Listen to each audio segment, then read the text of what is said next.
Good afternoon, ladies and gentlemen. Welcome back.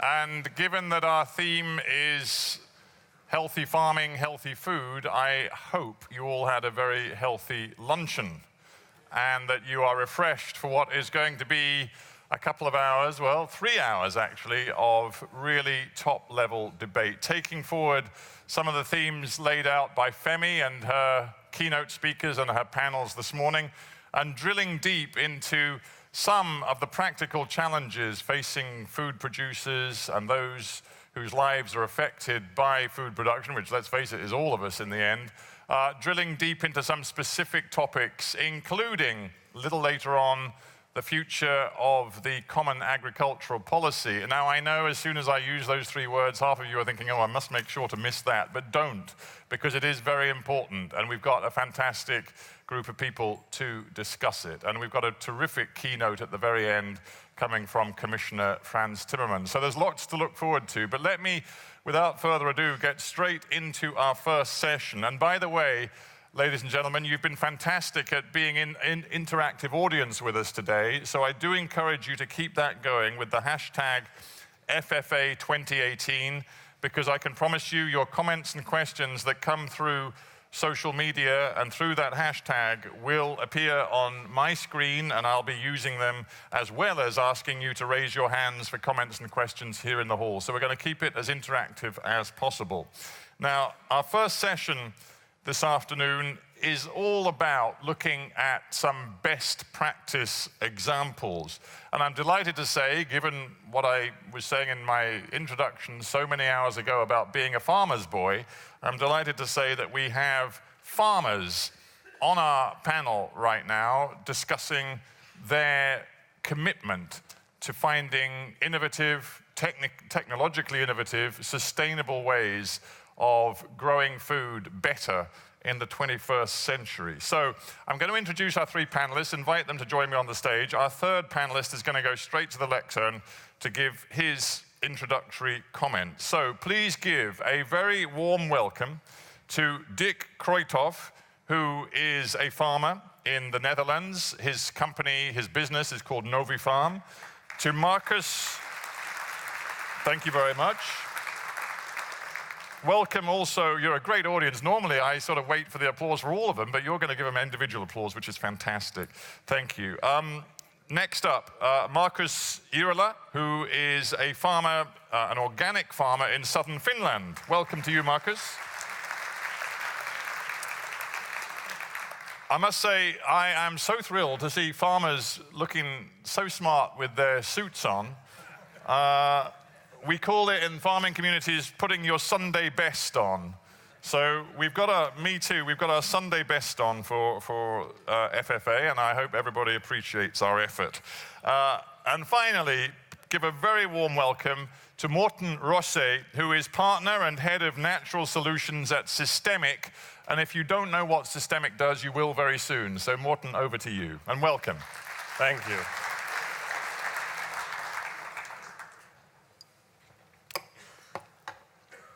Good afternoon, and thank you for having me.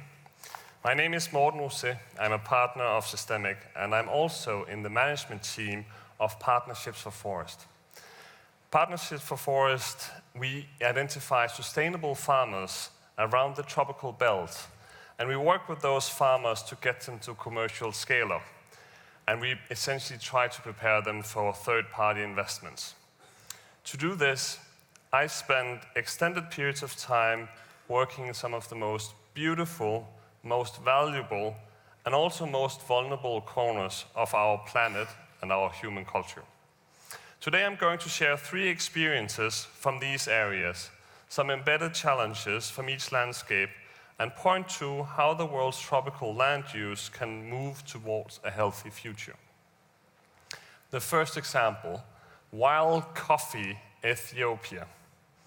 Recently, I was in Ethiopia, the birthplace of coffee. We trekked into the wilderness with a local professor in search for the true Arabica coffee.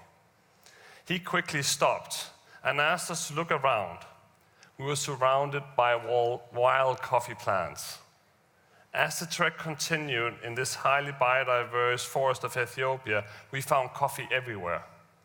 The professor told us that you may have 1 to 2 million hectares of such wild forest coffee in the country. The wild coffee takes its taste from its rich and unique surroundings. The local Coffee Institute showed us many different samples of wild forest coffee and explained us the taste differences and the associated quality ratings. Simply put, this is the world's best coffee. Yet, most of this coffee is today sold at a low price. Quality is the issue, not in the bean itself, but in the management of the value chain after the bean leaves the forest. Combined with relatively low intensity of production, this leaves very little economic returns for the local farmer. And in bad times, they make the short-term economically rational choice. They cut down the forest and sell it for fuel wood or other low-value timber productions, and they move away. In the mid-2000s, a consortium of public and private players decided to change the story. Their starting point was that input and cultivation could be outsourced to nature, but the rest of the value chain needed a modern agricultural setup. They have spent the better part of a decade to establish a new transparent value chain from the forest to the European primarily consumer. In the process, the consortium has introduced simple but effective technologies to 7,000 farmers to dry the coffee beans at site. This is the main determinant to increase quality. The coffee is then gathered from across the country in Addis Ababa by a local trader and quality assured again and made ready for exports. They have developed a wild coffee brand for the niche specialty market, and it's being managed by Original Foods. There is now a transparent, high-quality value chain in place, managed by a mix of national and international companies. In 2017, last year, they started shipping significant amounts, 300 tons. By 2020, they expect to ship 20 times as much, 6,000 tons of coffee, just in 3 years. Example number 2, planting trees as part of the future agricultural system. Last week, I was in Kenya. I met Elvis Musungu, a local farmer. He had 2 farms of a total of 5 hectares of land. He used to grow maize and manage a bit of cattle. One of his farms would lie idle. His sons had left the farm, and he didn't have money to upgrade it, nor to manage it, or hire workers. This is a common situation in Kenya and many other places across the tropics. The farmer have underutilized farmland. A young neuroscientist, Tevis Harvard, is attempting to change that. He has founded Kumasa, which means harvest in local language, and which is a tree planting company that doesn't own land. Instead, they have a sophisticated web of local representatives that work with farmers like Elvis to plant trees on smallholder land, to manage and to harvest it and to take it to the market. Their value proposition is compelling. The farmer decides himself how much of his farm he would like to convert to tree farming, although Kumasa keeps it clear that food comes before trees. In the first 18 months, Elvis spent 15% of his time preparing the tree farm. Now he spends almost no time maintaining the trees. Kumasa provides everything else in the value chain and asks for no investment by the farmer except from his time and the use of his underutilized land. At harvest time, the revenue is divided between the farmer and Kumasa in a transparent market-based system. Kumasa's model seems to work. Kumasa's modern nursery produces trees that have high survival rate and is demanded in the market. Kumasa is not only harvesting trees, but also data.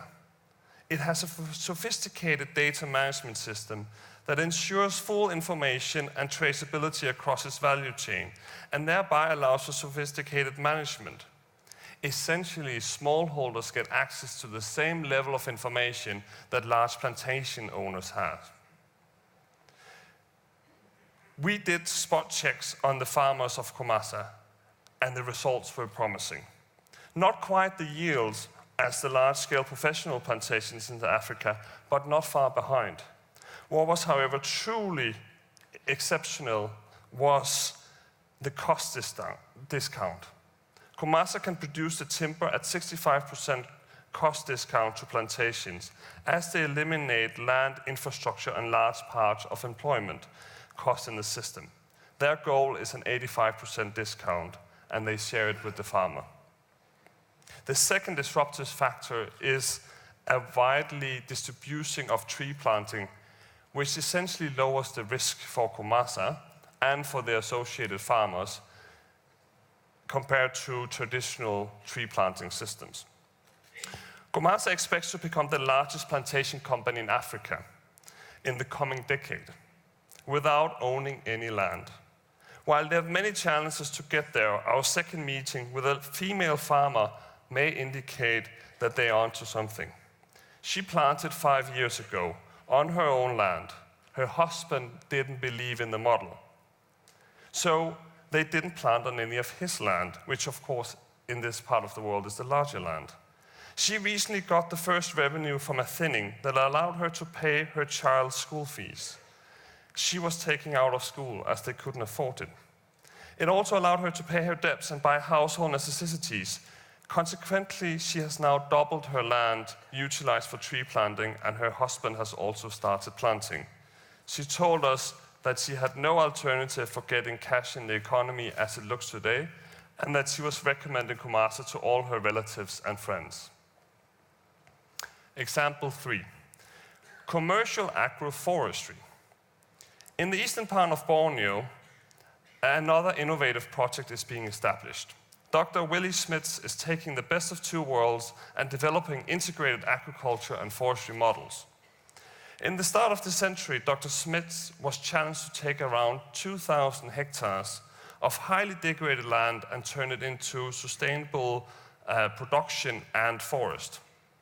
The land had been burned over several times, and there were no longer any tree, nor was it suitable for agricultural production. There was only a weed, what the locals call alang-alang, which prevented other plants from growing. The land tenure was uncertain, and since no one managed the land, it was continuously prone for fires.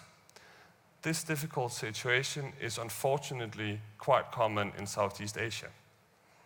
I visited the area for the first time 3 years ago.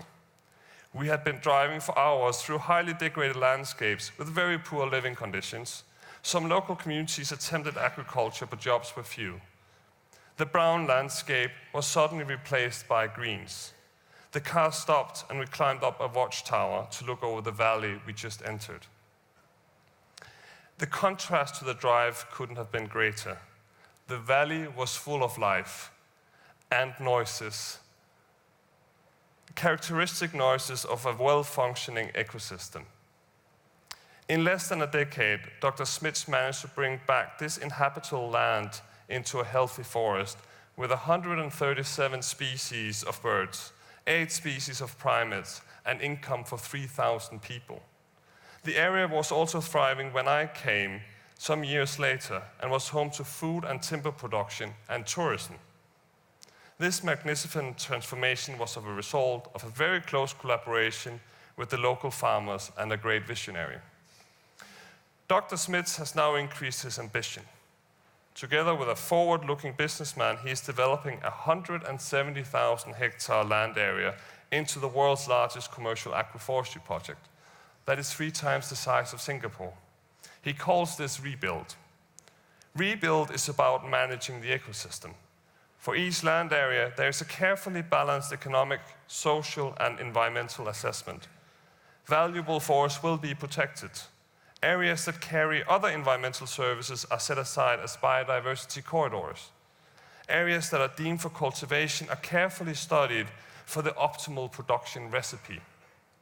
At Rebuild, they will produce many products, and at each hectare of land. They have food crops, livestock, fruit, slow and fast-growing timber, perennial palms that can be tapped for sugar for energy production. They will produce clean water, fish, and a lot of other things. What is also impressive is that all the residue biomass is used to either produce natural fertilizer or to be used for torrefaction, the process of transforming biomass into dense uniform storage of energy, which can be used as a substitute for coal or transform into syngas to compete with the fossil-based chemical industry. All of this is managed in an advanced information system that basically connects human and nature together.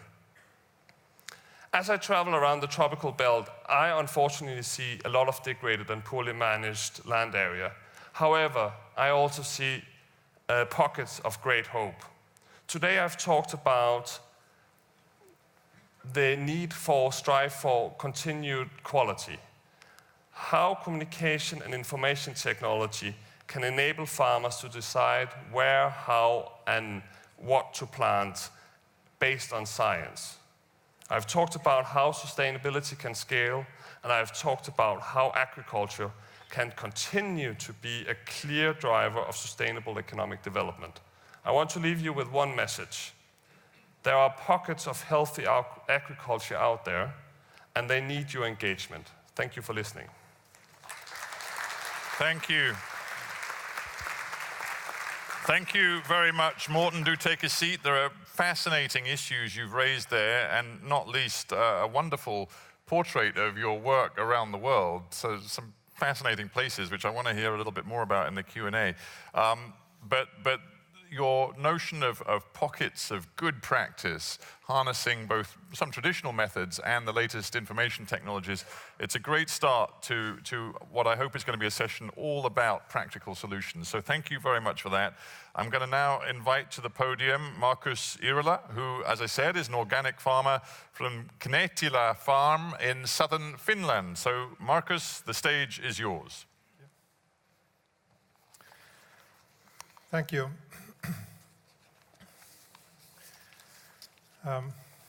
I'm first going to tell you shortly about the farm, and then I have short 2 minutes animation telling what's going on there, and third part is the statement. Actually, I tell you about my strategy in my farm, but it's also the statements what I think about things, what's going on with us.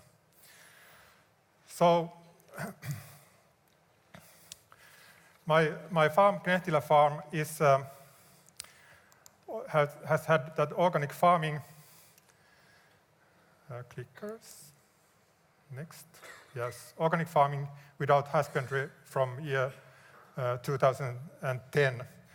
Actually, I have been full-time farmer from 2001. And I was elected as a Baltic Sea Farmer of the Year. Last established 215. That means that every 9 countries around Baltic Sea have their contest in a country, and I won Finnish contest, and then they have altogether with these 9 countries, they have a competition, and we actually won this 250 in our farm.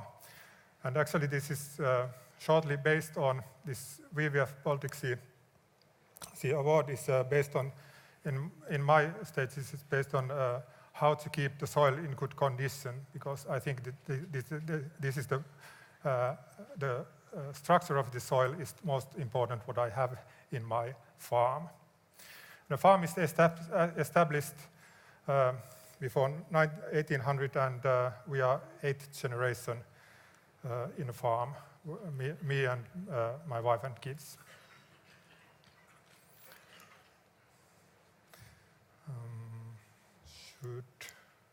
Okay.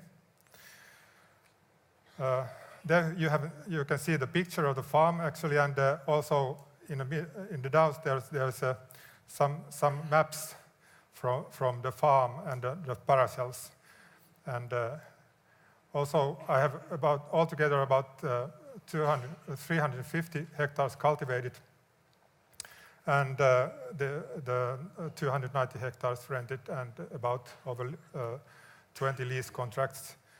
And also we have forestry. In Finland, it's normal that farms has forests, so we have about 30-hectare forest. And in southern there is less forest per farm, but if you go up north, there is more forested than arable land.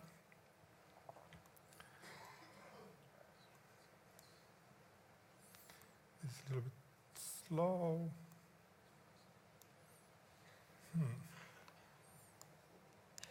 Okay. So, and it's not quite large area, but if you count 350 in 119, divide that, so average size is not very big, but it depends. Also, I went to organic because I have the very efficient rotation with this arable land. And my main crops are oats, rye, and wheat, beans, clover, and grassland. I have about 120 hectares, so that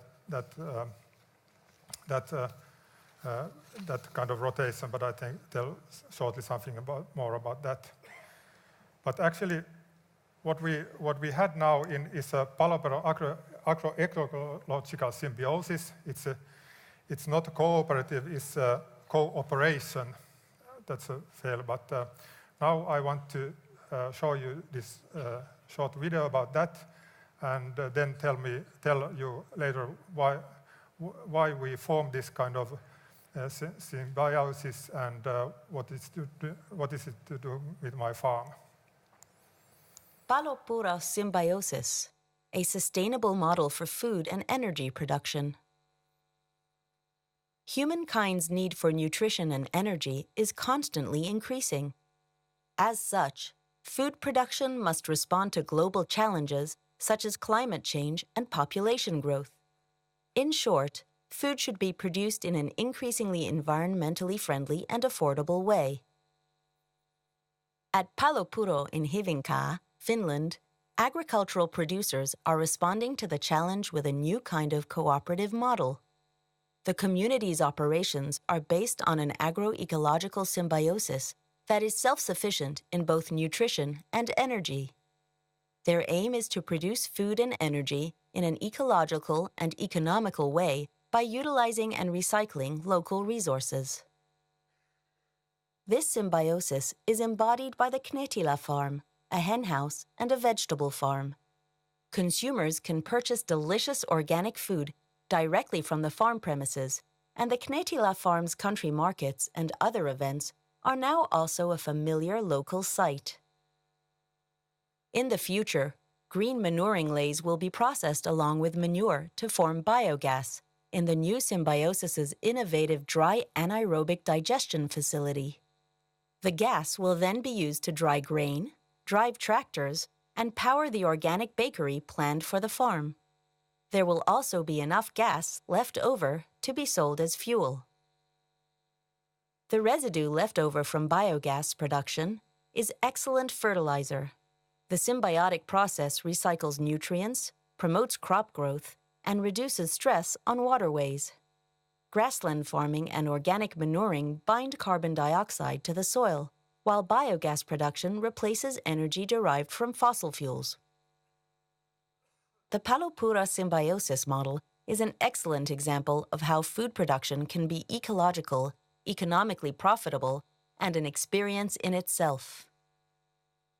The Palopuro production model can also be applied to other producer communities, helping them respond to global challenges with local solutions.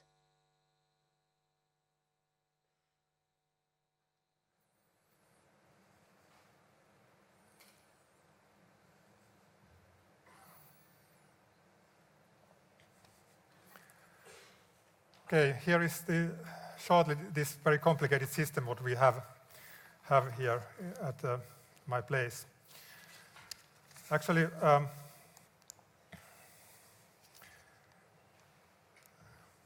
the strategy is my farm, is my point of view in things what I'm dealing with. So it's personality what I believe, but now foremost this is a farm. So sustainability is the way where I should go on. And actually, this environmental friendly production, so it's important, but if I divide my strategy in blocks, so it's social, ethical, economical, and ecological things. Social, ethical, economical, and ecological. So that these matters I have to keep on going, and I have to be aware of that I run my farm. And social and ethical matters, ethical is most like a quite philosophical thing, but these goes into that line. And at least 10 out of the 17 sustainability development goals either directly depend or are at least linked to agriculture, forestry, and their subsectors. Farming and forestry are the only economical sectors that can remove emission from the atmosphere. But as a farm, it has to be economically profitable, and that's the biggest issue at that time, at least in Finland. But I have to find out some other indicators across different sectors in our society that I can manage. So I have to have growth in my farm, in farm size, and the last, before I went to organic, the growth was bank loans, but now we have this kind of new system to develop the farm. And reinforce the soil condition. Soil condition that's an ecological way, and soil structure, fertilized soil helps me with also the economical, because I think that's an important resource what I have, the soil, and its good condition. And I use some technological things like a precision farming to help me with that, but that's what I have to be up to. But there's no discuss between the other society that soil health is my thing, but how to communicate it further. In organic production is in Finland we have 5 years circulation, so there's 2 years grassland like clover, and then there is 3 years there's like oats, beans, grassland, and then like rye, winter rye, oats, and beans and oats. So that's roughly the circulation. And also because in the symbiosis they need grassland, so I have a lot of grassland, and there's no husbandry around. There's no cattle around southern Finland, so then it's used for energy. To make environmental friendly production as an asset, so I have to make interaction between farms and the rest of society, and those values, social, ethical, economical, and ecological. Only economical we have straight measures between the other society. Also, other society have the measurements, social, ethical, and ecological matters, but we don't discuss together with these. So that's one thing what we have to make much better.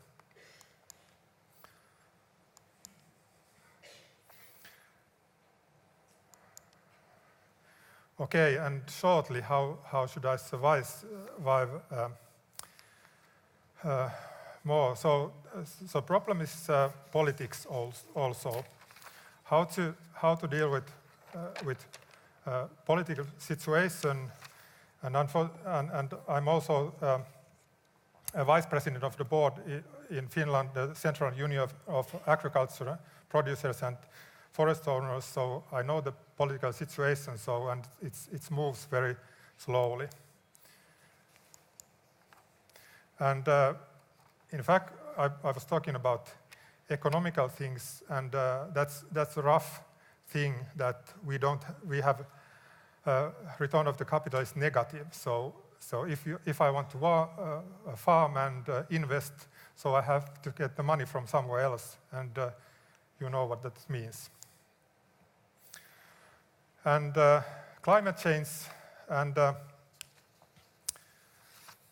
is also and how to feel the consumers' respect. So that's this symbiosis, something about that. And of course, more income and more money from the market, because not last, but also the index between prices and purchase prices in Finland. So the situation was good in 2000, but now it's bad, and that speaks itself. Okay, and this symbiosis is going on now that they are building up this biogas plant, and the other partners are there, and they are building up this, and I think it's going to be ready for 2 years.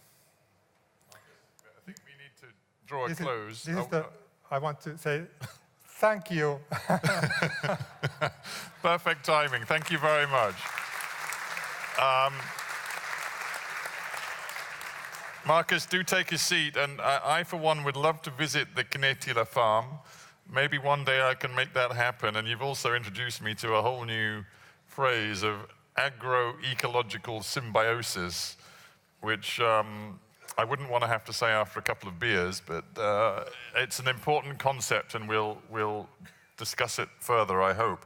Let's get straight to our third speaker, ladies and gentlemen. So please give a very warm welcome to Dick Kruithof, who again is a farmer. He's based in the Netherlands, works with the business known as Novifarm. And Dick, you're one of the very few farmers who can claim to have had a career as a banker before taking to the fields and the tractor. So that's an interesting life choice. Anyway, tell us your story. The secret about a banker.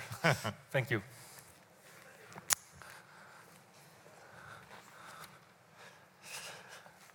Thank you, Stephen, for doing the introduction. I'm a 14th generation arable farmer, and you see a picture of my managing partners and me 1 year ago. We were rewarded as the agricultural entrepreneur of the year 2017. That's not because we are excellent farmers, but that's because we have an excellent business model. This business model is based on a bottom-up cooperative model. As maybe many of you know, that in the Netherlands we have huge cooperatives like Friesland Campina, like Koosun, like Four Farms, like AgriFirm. You can go on. Good cooperatives, but they are all top-down organized.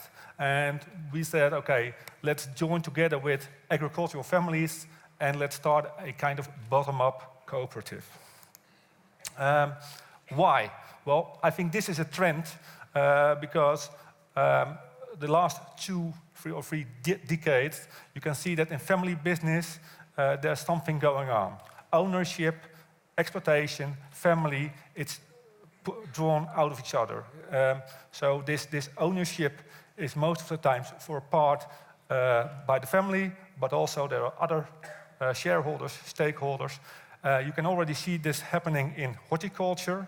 A good example is a Canadian company called Mastronardi. It's a kind of multinational in tomatoes. You can also see examples in the Netherlands. We have some tomato growers who have more than 200 hectares of tomatoes. So that's huge. We think that this is an movement you can also see in arable farming.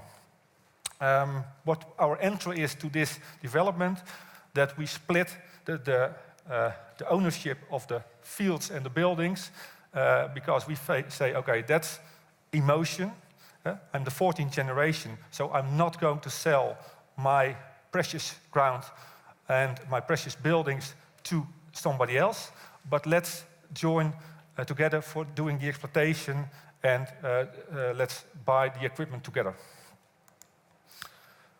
This is where our fields are located. It is about 20k below Rotterdam. So if you look at it, then you can see still the family farms in it. So we have approximately 60 different fields. It's within a space of about 15k. This is our crop rotation. As already mentioned earlier today, there are only 12 crops and 5 different animals who feed the world for about 75%. Well, to be honest, we have almost 10 crops, and well, I'm proud of it that we don't have a monoculture. Of course, potatoes is important, of course, wheat is important, but we have a big variety in crops. And also, we try to do something about biodiversity, because we have about 9 hectares of grass and flower strips, and we also have some grass clover, which is also good for biodiversity. Precision farming. We can't do without it. Today, we cannot manage our farm without sensors and satellites. Sensors and satellites are indispensable. We organize our work around all this data, and I think if we lose contact with a satellite, well, then we can stop doing our job. So it's crazy, but today it's almost impossible to farm without. For instance, we get this kind of pictures by using the satellites. You can see that, for instance, there's a different plant distance between on one part of the field, and sometimes you can adjust your the sowing or the planting because you have this kind of information. This is also important because you don't need that many fertilizers, that many chemicals, because you are applying it at the right spot. No overlap. Some pictures, because it's difficult to take the equipment to this place. As you can see, we are doing a lot of spraying, planting, harvesting, seeding wheat, etc., etc. We register everything. So each hour we put in the farm is registered. To do this crop rotation, 820 hectares, we need about 17,000 hours to do it. So we need approximately 8 or 9 people to make it happen. This is autumn, a lot of plowing, transportation of onions, transportation of sugar beets, transportation of potatoes. It's all about our precious soil. And next one. It's all about our precious soil, and the new rotation, the new crop rotation already starts when we end this crop rotation. And I always put this picture in my presentations because this is the most important one. This is the definition of United Nations, the United Nations sustainable definition, and it fits us perfectly because I think it should be our mission statement. Developments that meet the needs of the present without compromising the ability of future generations to meet their own needs. And the picture behind it is a symbol, because what we do over here is we collect our wheat with equipment on low-pressure tires. We leave the straw behind, and wheat is a very important crop in the rotation because the roots go to 1 meter deep. So for our soil conditions, wheat is very important. Sorry, FFA, I stole this picture. You see it over there. But I put something in because I think the linking pin between healthy farming, healthy future, and healthy food is a healthy soil. Without a healthy soil, it's completely impossible to have to do healthy farming. And to emphasize this, I stole this picture. And why is it so important? Well, it's because of this. There are effects of depletion of micronutrients on human health. And if you look at the figures, for instance, potatoes, you can see there's calcium and magnesium in potatoes. You can see that in 1985, there was about 14 parts per million calcium in potatoes. In 2002, it's only 3 parts per million. I'm worrying about this because today it's 2018, 16 years later, and the research after this, it is not there. It stopped. So I'm very worried about what is it today. I think it's less, but I don't know. And it's even more worrying if you see what's the effect on human health. If you see that a lot of mental diseases are caused by a lack of micronutrients and elements, then I'm very worried about what's going on with our food. Can we produce enough food for the world? I think so. But can we provide the world with healthy food? I don't know. And I think that's a difficult one because I don't know. And nobody knows. So I think that there's a task for the European Union to see if there's money to do fundamental research, if we can find out, if we can find answers to this. Because this is really worrying me. I'm the 14th generation. For sure, it's possible for me that there will be a 15th generation farmers, but can we provide the world with healthy food? That's a big issue for me. Thank you very much. Okay, great. Thank you. Thank you, Dick. Do take a seat. So much to unpick in the 3 presentations, but I do feel there are a couple of really important common themes which I want you to just address a little more.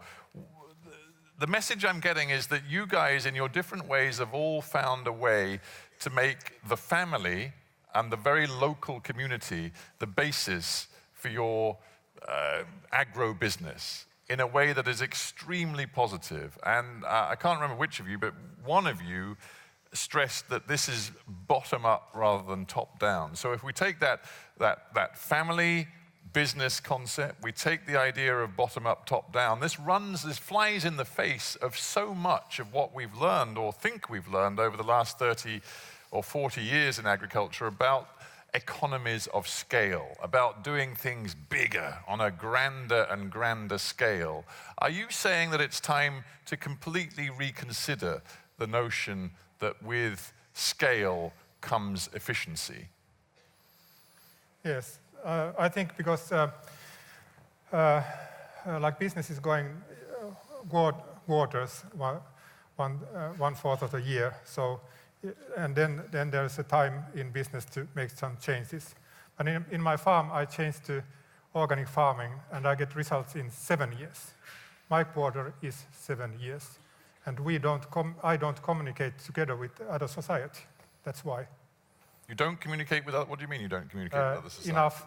We don't speak same language. We have to find somehow same language. Unfortunately, climate change is unfortunate and it's happening, but it helps us to communicate. We bind carbon in soil as we farm good, and that's one thing that we can react with this other society. But Dick, I wonder, what we're hearing from Marcus is very much sort of family-oriented and seeing the sort of the model of his farm's sort of circular economy is wonderful. Yours is a slightly different approach. Families then integrate into a cooperative. But ultimately, is the danger not that both of your models are seen as too niche, too boutique, if you like, to be of general sort of utility to this challenge to grow more food, to grow it efficiently, to grow it cost effectively, to feed an ever-growing world population? Are you niche, or do you have lessons that every single producer around the world can take on board? Well, I don't think we are niche, because this business model can be copied very easily.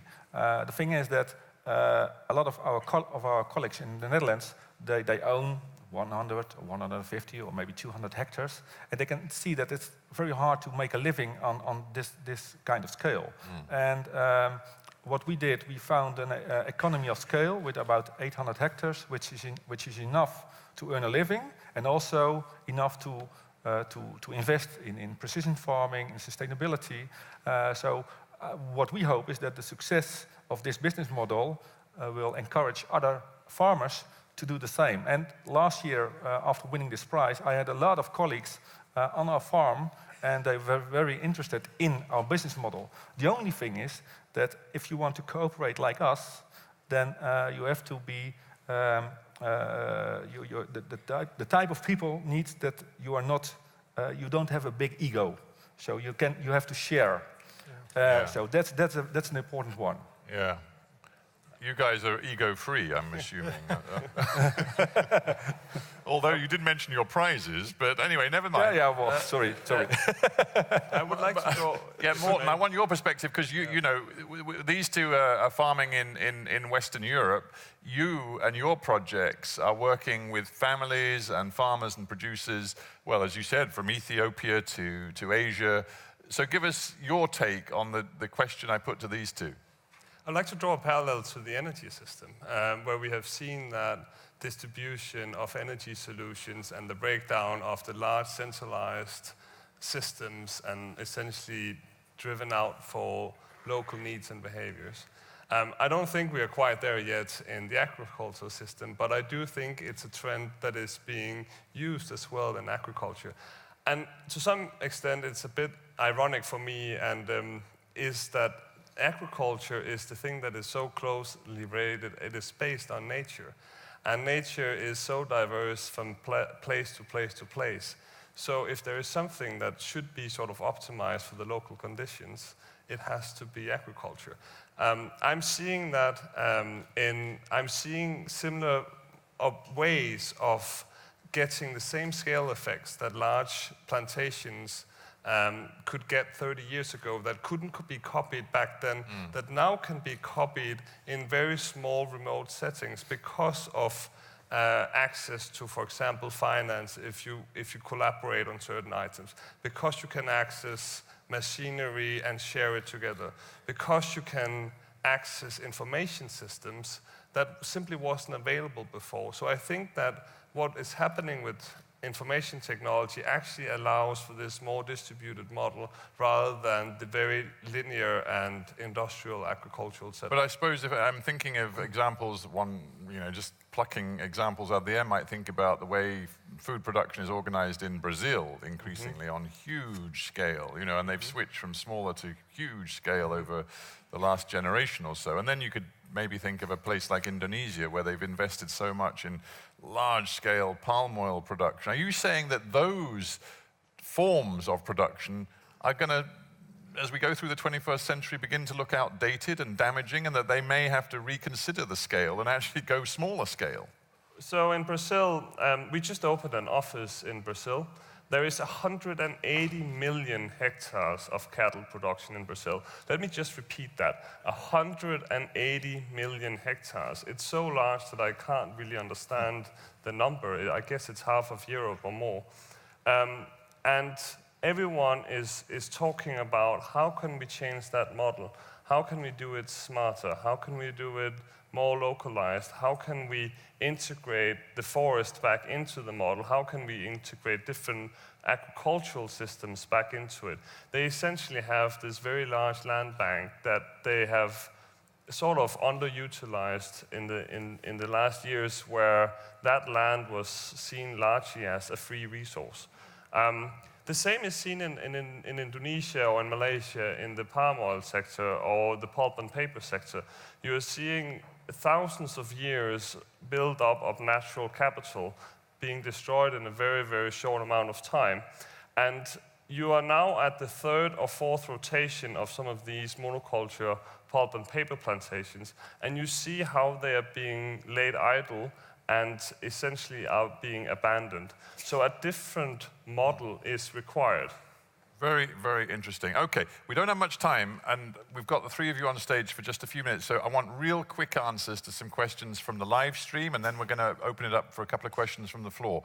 So, from the live stream for you, Dick, are resource-efficient and environmentally friendly farming the same thing? No, I don't think so. I think resource efficient is, like the fruit which is on the lowest part of the apple tree. You can pick it quite easily. But the next step is to be more and more environmental friendly, to be more circular, to be more bio-based. But that's on top of this tree. But are you then, if you go, is there a danger as you really focus on the environmentally friendly aspect that you're compromising the resource efficiency? No, I don't think so. I think, for example, what we see, we use flower strips around our fields. Yeah, my dad would, frankly, in the old days, was what a waste of good land. Yeah. And for instance, if we look to horticulture, in horticulture, there's a company called Corporate Biological. They make it possible that there are insects who can make it possible that the bad insects will be killed by the good insects.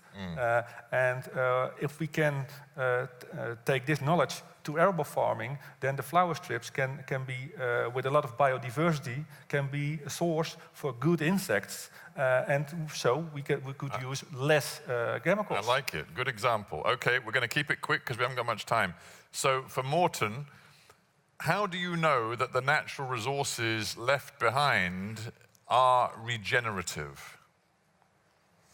So for example, in the wild coffee example that I gave, the wild coffee only has its quality and therefore its price point if the forest around is left intact. So it's sort of a preventive mechanism by nature. And that's the kind of models that we are looking for to scale from. Isn't there a temptation to sort of add to the wild coffee, i.e. it becomes a bit less wild over time, but yeah, that wink suggests wild coffee may be somewhat euphemistic sometimes. Okay, fair enough. All right, Marcus, this may be the last one from the live stream, then I want to get a couple of hands up and a couple of questions. For Marcus, do you think renewable fertilizers are well known enough to be easily available to people like you, to farmers like you? They're a great source of micronutrients as well as the major nutrients that crops require. But are they sufficiently well known about and available, these renewable fertilizers? Yes, I think not now, but I think it's going to be everyday life also here in Western countries, because there's a lack of those resources what we dig out from the ground, the nutrients, and of course we have to have the circulation. And in organic farming, I can use only renewable fertilizer. Yeah. But I think it's going to be everyday life in all farms, and but now it's inefficient, so it has to be studied with the companies and also scientists. Okay, right. I promised a couple of hands-up questions. If we have some in the room, they've got one there, but you're going to have to promise me, make a solemn promise to be really quick, because we're almost out of time. You've said yes, so I'll hold you to it. Thank you very much. I may have missed it, but in the question of Marcus in Finland, does the finance for this very impressive circular concept come from you with your bank, or is it dependent on significant central funding from government to help with the gap? Thank you. Those units are by themselves. Biogas factory is a company, and that it gets some money for invest the renewable energy. And our farm is family farm, and the other farms are family farms. And bakery is a company itself. We are all we are not cooperation, but we are steady, like in normal life, but we work together. Marcus, are you making enough money to convince your kids to stay in the business? That's that's why I'm doing this kind of horrible business. The horrible, actually, very complicated system to build up, because otherwise there is no chance that next generation will continue the work. Well, we want them to. All the little Marcuses, we want them to continue because it sounds fantastic. So you've got the microphone, so we're going to give you the last question, quick as you can. Thank you very much. My name is Paul Skehan from PepsiCo. I had a question for Dick about his very interesting but very worrying slide about the depletion of micronutrients up until, I think, 2006. And my question is whether that's an average depletion, or in different parts of Europe do we find less depletion? And if that's the case, what is causing those variances across different parts of Europe? Well, it's hard to say, because it's very general figures, because you also saw carrots, bananas, etc., etc. So it's difficult to answer. But the trend is that there's less and less calcium, magnesium, etc., in our vegetables. And the thing is that there was research about it. Maybe Mrs. Fresco, she's going to talk after us about it, and she is head of the University of Wageningen, and she can maybe tell more about it. But in the past, they did a lot of research about the micronutrients in the food, and it stopped. So we need more and better information about it. That's the key issue. And sorry, I can't exactly answer your question. I don't have these figures. Right. Well, ladies and gentlemen, we've reached 3 o'clock, which is our cutoff point. I do feel there's a lot more I'd like to quiz you guys about, but what I loved is that you all brought your real personal experience to this particular forum, this particular table. Congratulations, all of you, on the work you're doing, because it sounds fantastic. Please give all of my panelists a very warm hand, ladies and gentlemen. Thank you very much indeed.